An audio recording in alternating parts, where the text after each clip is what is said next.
Channel 4, Pittsburgh.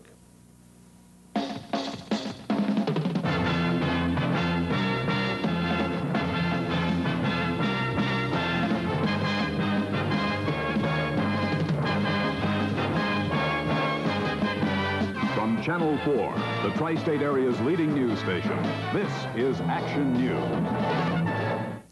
Good evening. 2 men were killed tonight at the Irvin Works of U.S. Steel in West Mifflin. 24-year-old Michael Mamula of Wallace Drive in Pittsburgh and 49-year-old Samuel Keckman of Taft Street in West Mifflin were killed instantly when they were struck by several slabs that apparently toppled from a stack at the slab unloading area in the hot strip mill department. The men were working as hookers, as they're called, in the 80-inch hot strip slab yard at the time. Officials are continuing an investigation as to the cause of the accident.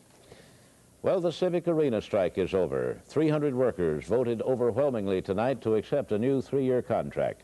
The workers have been off the job since Saturday, forcing the cancellation of a hockey game and a rock concert.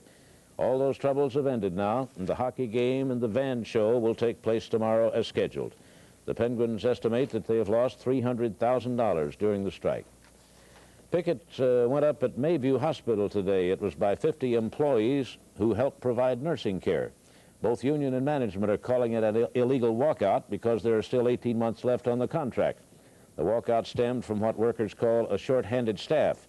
They were promised 50 additional helpers who never arrived. The state got a court injunction against the walkout, but it looks doubtful that the strikers will obey. My personal opinion is they will not. We asked them to go back this morning, and they did not. Do you mean that if there's a threat of arrest, that the people would rather be arrested than go back? They feel that the situation is that desperate at this time, and from what I've heard from the people, there's just no way they're going back. What kinds of things have you tried to do to convince them to go back? What more can you do than just plead with them? We pleaded. We asked for more time to negotiate. They said we've had enough time. Hospital officials say the walkout has not had an effect on patient care. A surprise ruling today from Common Pleas Court Judge Nicholas Papadakis in the Penn Hills school case. He said the PIAA was too harsh when it ordered the Penn Hills football team to forfeit 3 games because it used an ineligible player. Stu Emery has details.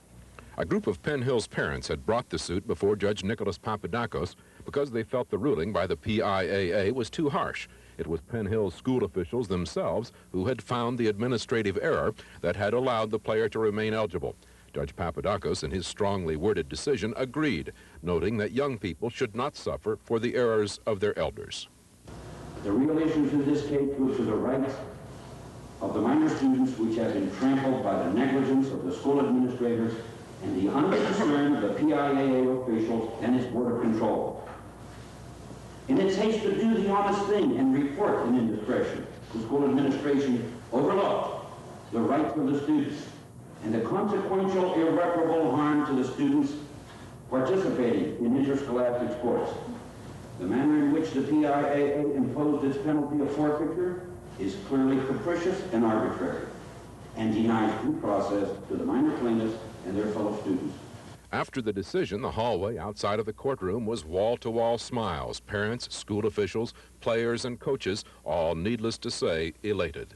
I'm just so happy that a lot of kids who are really innocent kids are going to have an opportunity, and especially our seniors, to fulfill perhaps an ambition, and I think that's most important. The other part of the decision decrees that Penn Hills will not share in any of the gate receipts from postseason playoff games.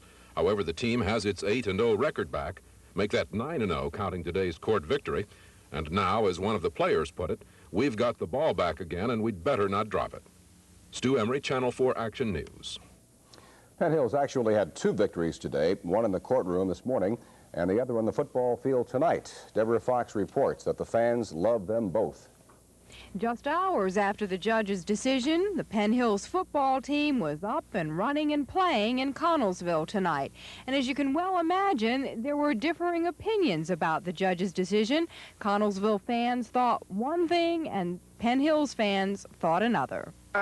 Whatever the rule is, they should go by. And if they want to clarify it later on in other years, that'd be different. But if they have a rule, I think they should live by it. You feel the decision was wrong then? I feel it was wrong, yes. Well, they worked hard for everything that they've got. I think they deserve the chance to go and prove that they are number one. I feel it's a good decision. I feel, why should you sacrifice 70 boys and have, on a forfeit all games because of one boy and have 70 not play? Well, whether you agree or not with the judge's decision, Penn Hills took that decision and that victory and translated it into another victory by beating Connellsville tonight. And reporting from Connellsville, Deborah Fox, Channel 4 Action News.